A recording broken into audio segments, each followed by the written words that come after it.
all the great heavyweight champions of the past, from Rocky Marciano to Jack Dempsey, Joe Frazier, George Foreman, Muhammad Ali, Mike Tyson, Evander Holyfield, Lennox Lewis, all of them at various stages of their careers found themselves in situations where their boxing skills and their technical ability was not enough to win a fight. And they were forced to grit their teeth, go in the trenches and go toe to toe in order to snatch victory from the jaws of defeat. All of those champions that I've just mentioned faced that situation and they passed that test. I don't even need to go into the examples of people like Rocky Marciano and Dempsey and Ali and Frazier, Holyfield, because there are so many of these guys' fights where they literally had to go toe to toe. You look at Ali in the Thriller in Manila. Ali didn't even have a great inside game, but he came through the Thriller in Manila fighting toe to toe with Frazier for 14 rounds. Spent most of that fight pinned in the corner fighting Frazier in a phone booth, metaphorically speaking. Came through it, didn't capitulate. But if you even fast forward to more recent history, you look at the career of Lennox Lewis, because he's someone that is still quite fresh in the minds of many boxing fans, particularly heavyweight boxing fans. Lennox Lewis at various points in his career, in fact, this goes back to Lewis's amateur days. In the amateurs, when Lewis was boxing for Canada, he fought a guy called James Oyebola, who's now dead, R.I.P. James Oyebola. But James Oyebola was a British-Nigerian heavyweight who was 6'9", extremely long arms. I think he had something like an 86 or 87 inch reach, something ridiculous. And Lewis fought him, I believe it was in the Commonwealth Games when Lewis was representing Canada.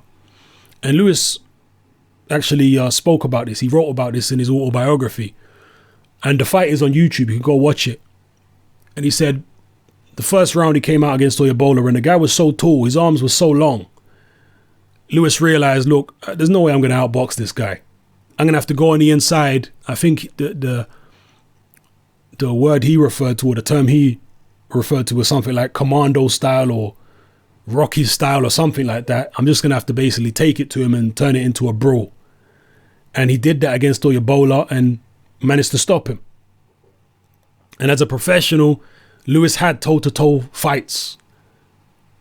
Obviously, he boxed. Whenever his boxing skills were good enough, he would stick to his boxing skills and win a fight that way.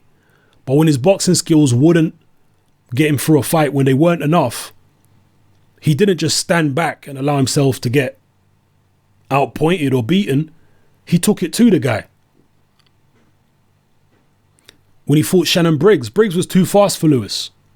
Lewis had to go in there and go to war with him. When Lewis fought Ray Mercer, they fought in a very small ring. Lewis couldn't keep Ray Mercer off of him, so he was forced to go toe-to-toe with Ray Mercer for 10 rounds. And he did it. He was trading punches. And Mercer was a good puncher with an iron jaw at the time. In fact, Mercer suffered serious nerve damage in his neck from that Lewis fight, because Mercer took some serious shots from Lewis, and he actually ended up having to have surgery on his neck. And after that, his punch resistance was never quite the same. But I digress. It was a very tough fight. I think the Mercer fight and the Vitali fight were the two toughest fights of Lennox Lewis's career. He had to take terrific punches in both those fights and fight toe to toe. And he came through both those fights. He never capitulated mentally. He never caved in. He went toe to toe. And the Vitali fight was actually the perfect example, because Wladimir Klitschko was boxing Lewis's head off for the first round or so, first round or two. And Lewis said, you know what? I can't win this fight from the outside. And Lewis wasn't in his prime when he fought Vitali. That wasn't the sharpest Lennox Lewis. The guy was overweight. Even Wladimir Klitschko said Lewis was heavy. He's not in good condition. He said that before and after the fight. And it was true, of course. Lewis was 10 or 15 pounds heavier than his normal fighting weight.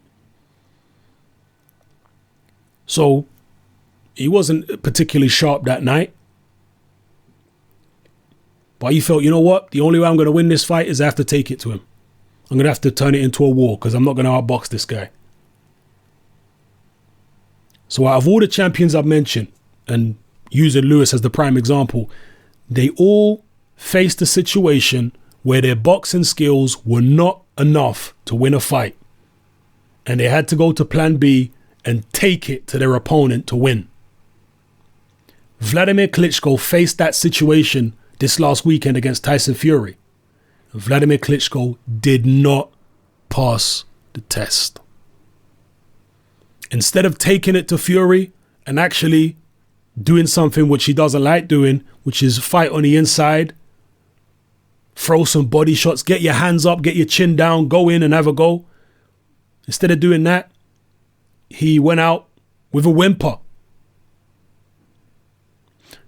Bayloric TV, Ingram Jones did an interview with Abel Sanchez right after the fight.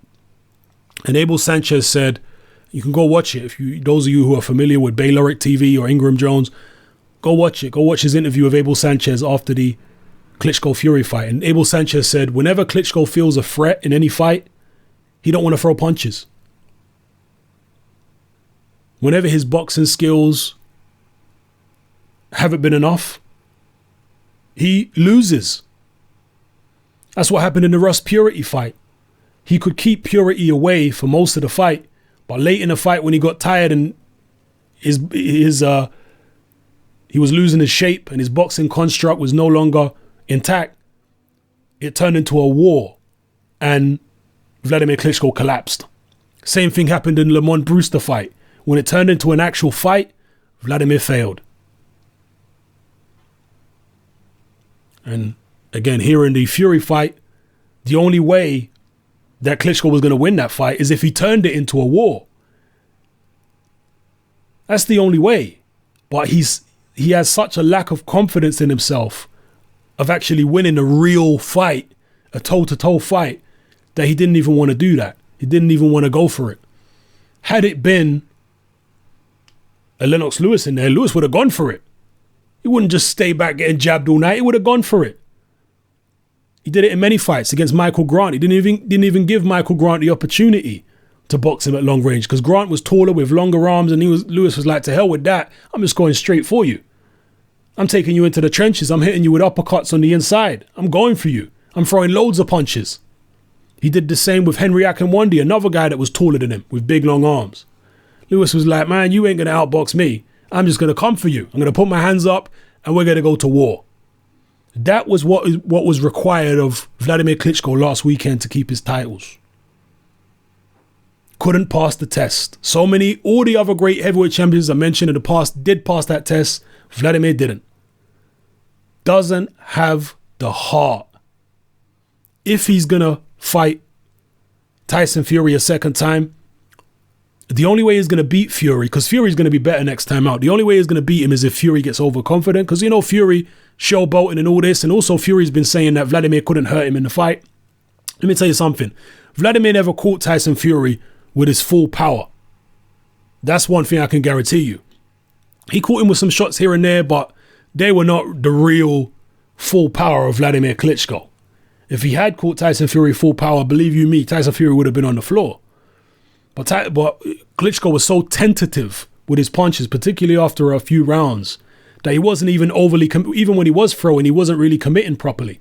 So there wasn't real full power behind him. So in a rematch, the only way he wins is if Tyson Fury gets sloppy. Because if Fury boxes that same fight he boxed the first time around and implements the improvements which I'm expecting, because as others have said, Tyson Fury went into the first fight believing he could win. In the rematch, he's going to be going into it knowing he can win. So it's a difference. He's going to perform better. So the only way that Wladimir Klitschko overcomes him second time around is if either Fury makes mistakes, gets too cocky, and allows Klitschko to catch him, like the way he caught Pulev, or if Wladimir Klitschko finds some courage from somewhere, courage that he's never shown before. And you're not going to tell me that the Sam Peter fight was courage. No. In fact, if anything, the first Sam Peter fight showed how little courage Wladimir really has. Because Sam Peter never even caught Wladimir Klitschko with any real clean shots. He caught Klitschko with some glancing punches, and Wladimir was so panicked, he was so worried about what was coming after it, that he took a knee. He won the first Sam Peter fight on his boxing skills. His boxing skills didn't fail him in that fight. He won it on boxing skills. Peter didn't force him into the trenches and force him into a toe-to-toe battle like Lewis against Ray Mercer. No. For the majority of that first Sam Peter fight, Klitschko was boxing Sam Peter's head off from long range, and occasionally, a couple of occasions, Peter got close, landed a glancing blow, Wladimir panicked and took a knee. That's what happened. There was no point where he was like, right, I'm going to get you, Sam Peter. I'm not saying he should have done, because at the end of the day, you use what ability you have to win a fight. If you're winning a fight on the back foot and it's working for you, good for you. All right? Particularly if you've got a suspect chin like Wladimir. But when it's not working for you, well, you're going to have to go for it. Vladimir's never been able to do it. And in a Fury rematch, if Fury boxes the same as he did first time, particularly if he has the improvements I'm expecting, Vladimir's going to have to go for it. He's going to have to find the courage which he's never shown before. The courage to go to war. His brother did it. We know Vitali did it against Lennox Lewis. He had the courage to go to war. Lewis has shown it. Wladimir needs to show it. If you don't show it, you might as well not even take the rematch.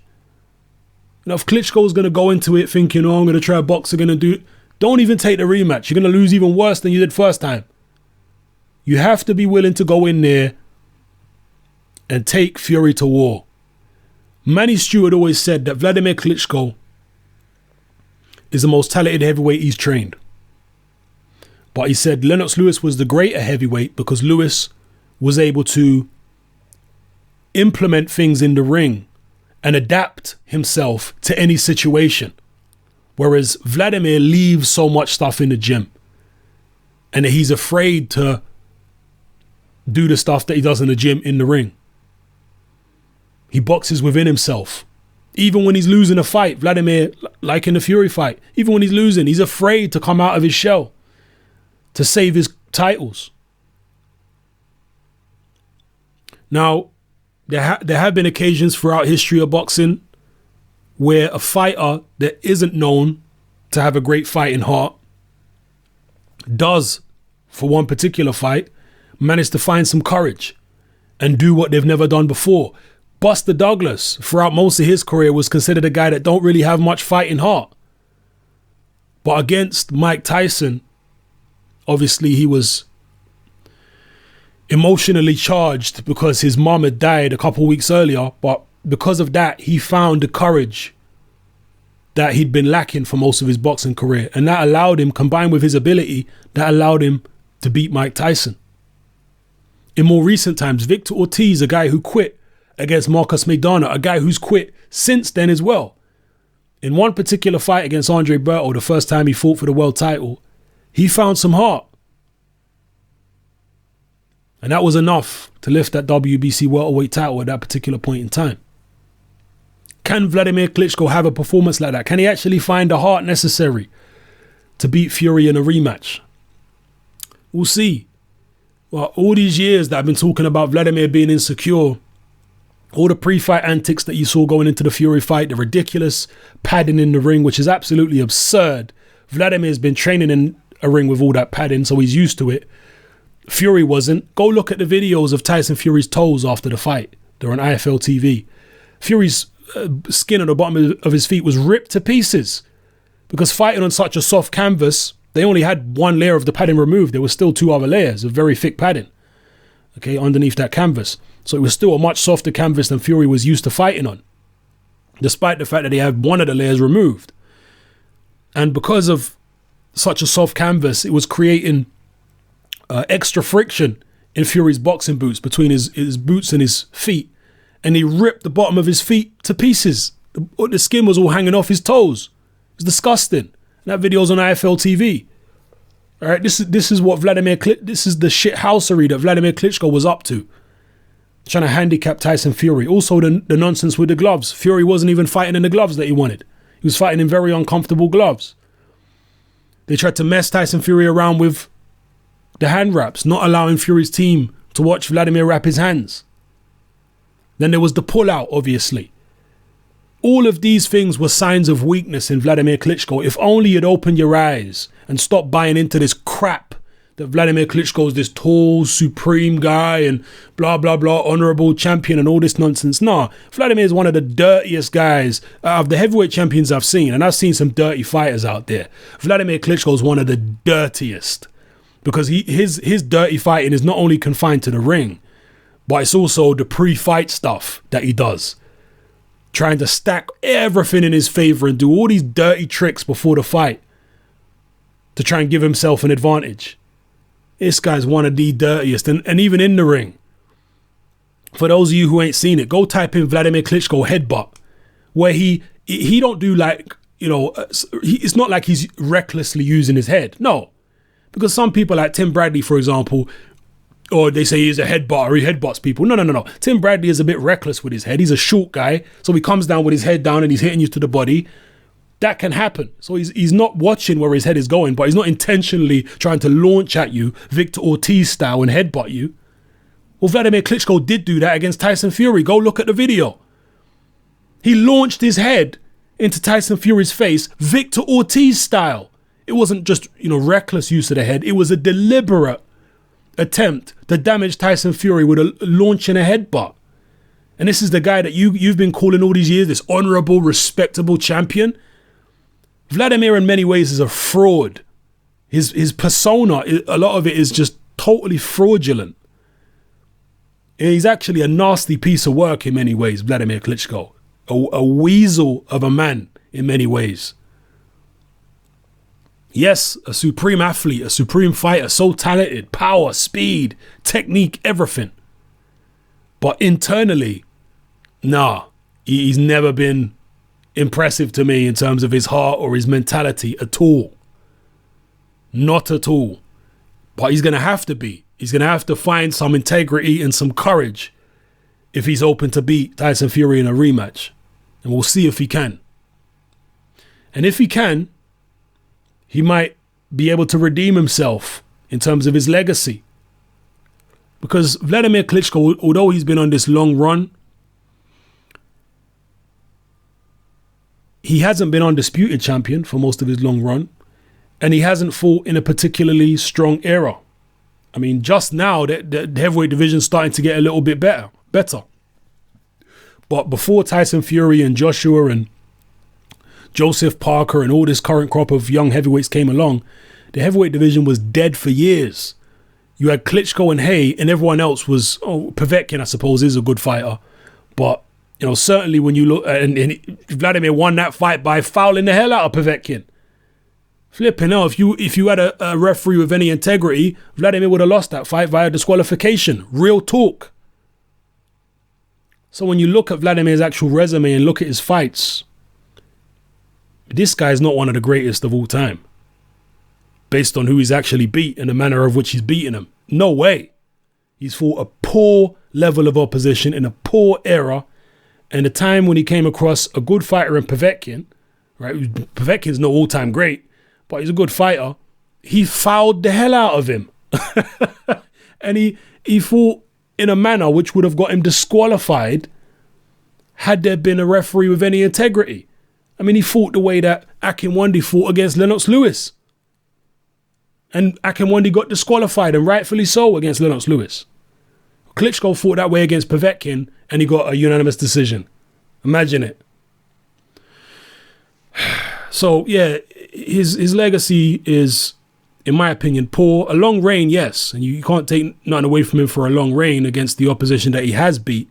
But the manner that he's beaten the decent opposition was poor. Beating no all-time greats. And when he finally came up against someone who his boxing skills could not overcome in Tyson Fury, rather than going for it and taking a fight to Fury and showing some champion heart, he just went out with a whimper The Fury rematch is Wladimir Klitschko's only way, in my mind, of redeeming himself and really putting himself up there as one of the very greatest. If he wants to be great, he has to take the rematch and win it fair and square. No antics, no foolishness. Go in there against Fury, show some heart, take the fight to him, and let's see if you can beat him that way. If he can, all credit to him. We'll see what happens. Anyway, just my thoughts, people. Just my musings. It's your boy Hatman, I'm out.